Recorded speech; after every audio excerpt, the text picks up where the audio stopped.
TTD కల్తీ నెయ్యి కేసులో కీలక పరిణామం చోటు చేసుకుంది. ఇప్పటికే ఈ కేసులో పలువురిని అరెస్ట్ చేసిన సిట్ తాజాగా వైవి సుబ్బారెడ్డి ఇంటికి వెళ్లింది. ఈ కేసులో మాజీ చైర్మన్ గా సుబ్బారెడ్డిని విచారణ ఆసక్తికరంగా మారుతోంది. ఇప్పటికే సుబ్బారెడ్డికి సిట్ నోటీసులు జారీ చేసింది. ఈ కేసులో కీలక హోదాలో పనిచేసిన సుబ్బారెడ్డి విచారణ ద్వారా సిట్ తమకు కావలసిన అంశాలపై విచారణ చేసే ఛాన్స్ కనిపిస్తోంది. దీంతో సిట్ తదుపరి అడుగులపైన ఉత్కంఠ కొనసాగుతోంది.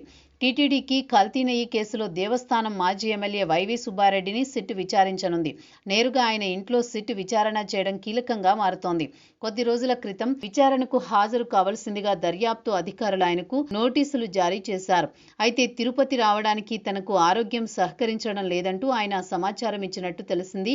దీంతో సిట్ అధికారులు హైదరాబాద్ వెళ్లి అక్కడే ఆయనను విచారించేందుకు సిద్ధమయ్యారు.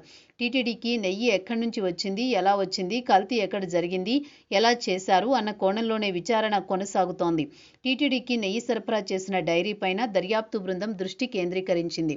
ఇప్పుడు దర్యాప్తు కీలక దశకు చేరుకున్న నేపథ్యంలో కీలక వ్యక్తులను విచారించడంపై సిట్ దృష్టి సారించింది. ఇక చైర్మన్ హోదాలో సుబ్బారెడ్డి నెయ్యి సరఫరాకు సంబంధించి ఎలా నిర్ణయాలు తీసుకున్నారనే కోణంలో ఆరా తీసే అవకాశం కనిపిస్తోంది.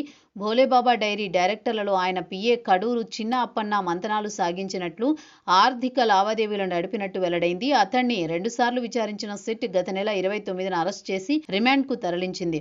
ఇప్పుడు సిట్ సుబ్బారెడ్డిని ప్రశ్నించే అవకాశం ఉండడంతో దర్యాప్తులో కీలక మలుపుగా భావిస్తున్నారు. నెయ్యి సేకరణకు టెండర్లు నిబంధన సడలించడం దగ్గర నుంచి నెయ్యి సరఫరా వరకు గత ప్రభుత్వంలో టీటీడీ తీసుకున్న కీలక నిర్ణయాలలో వైవి పాత్ర ఎంతవరకు ఉందనే విషయంపై సిట్ ప్రశ్నించే అవకాశం ఉంది. దీంతో ఇప్పుడు సుబ్బారెడ్డి విచారణ తర్వాత సిట్ తీసుకునే నిర్ణయాలు ఈ కేసులో ఉత్కంఠ పెంచుతున్నాయి.